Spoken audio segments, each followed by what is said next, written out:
htjela bih da pomenem bukovu šumu koja ima jednu vrednost koje nismo svesni. Ona može biti i u nekim vremenima kada možda nestane hrane i vode, izvor hrane i vode upravo. U bukovom korenu se zadržava voda zato što ima razgranat koren koji imitira neko korito. Tako da sva voda koja se sliva kroz niz padine može da se zadrži u korenu bukve.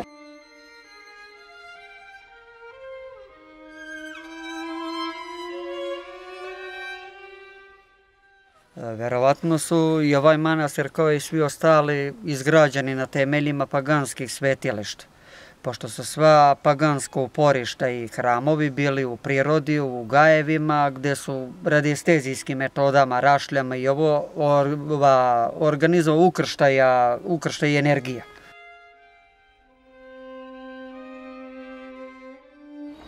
Evo krećemo od jedne uobičajene biljke koja se javlja na proleće, maslačak. Ona ima skoro sve jestive delove i cvet i stabljika i koren su veoma lekoviti.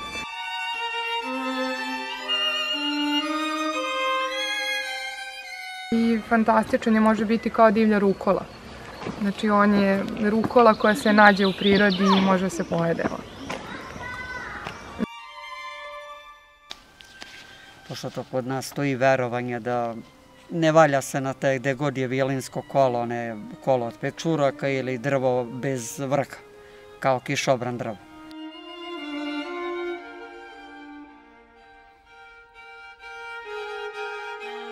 Pa idealna šuma bi bila ona koja je netaknuta, da kažem, tamo gde još ljudska noga i ruka nije kročila u onom pravom smislu.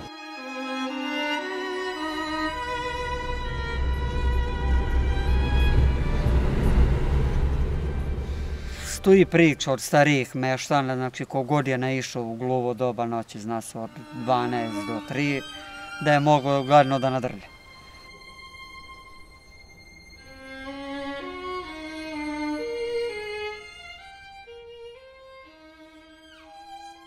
Prošlog leta sam bio na Pagu.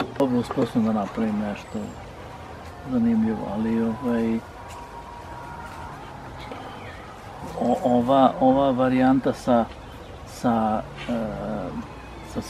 punom slobodom, da čak ne moraš ništa ni da radiš, to mi je nešto novo. Tako da ja volim da sebi dam zadatak i u stvari navikao sam.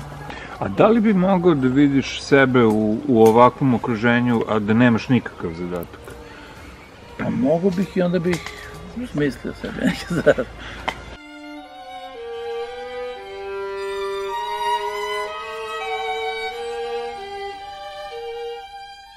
Rimski imperator Baberius je bio na ovom predelu i sahranjen je ovde. Istorijski zapisi svedoče da je ovde bio još rimski utvrda, čak 2. Njegova grobnica još nije nađena, a obično u tim grobnicama ima mnogo zlata, mnogo nakita, mnogo svega.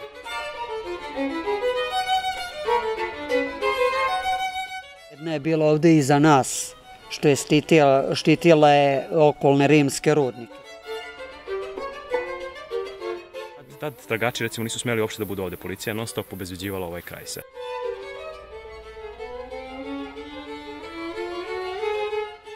Ja uvek kad idem na put, najčešće su to festivali, animacije, ali i na letovanja. No ja pravim dnevnik i onda tu crtam, pišem, lepim nalepnice od piva i beležim dijaloge neke i tako. Uglavnom je to zezanje neko.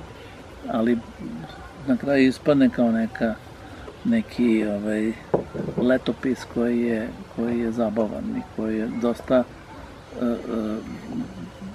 dosta rečito govori o tom dešavanju.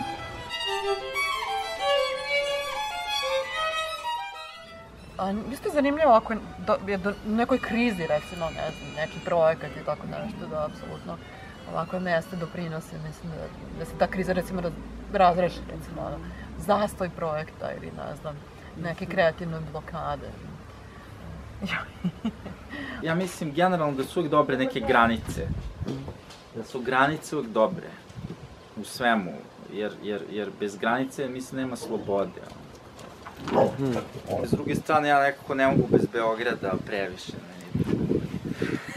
Meni bi bilo, na primjer, baš interesantno da bude neki umetnik kome bi životna neka, sad ovako koncept bio da ceo život ovde ostane i da ima ono kao došao sam ovde i sad ću do smrti ovde da budem i da radim, da mu to bude fora neka, na primjer, to bi mi bilo cool.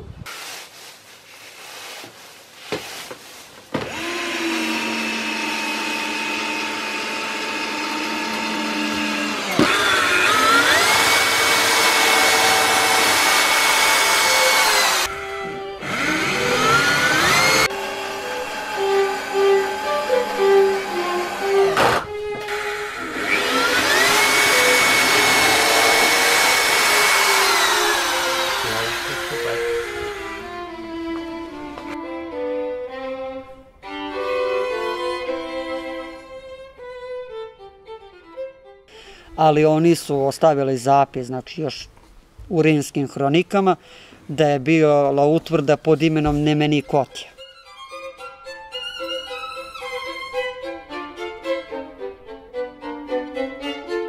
Stage here for the musicians to perform, so not only artists like painters and sculptors can work here, develop something, but also the musicians.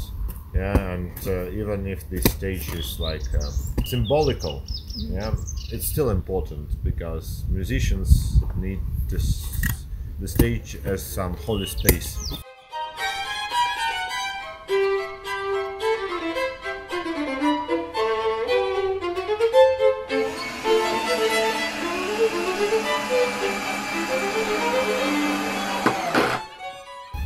I think that there is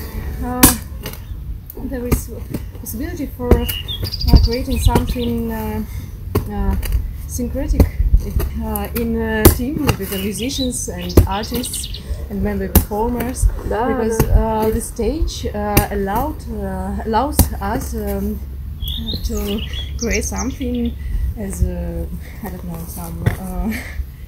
some theater here.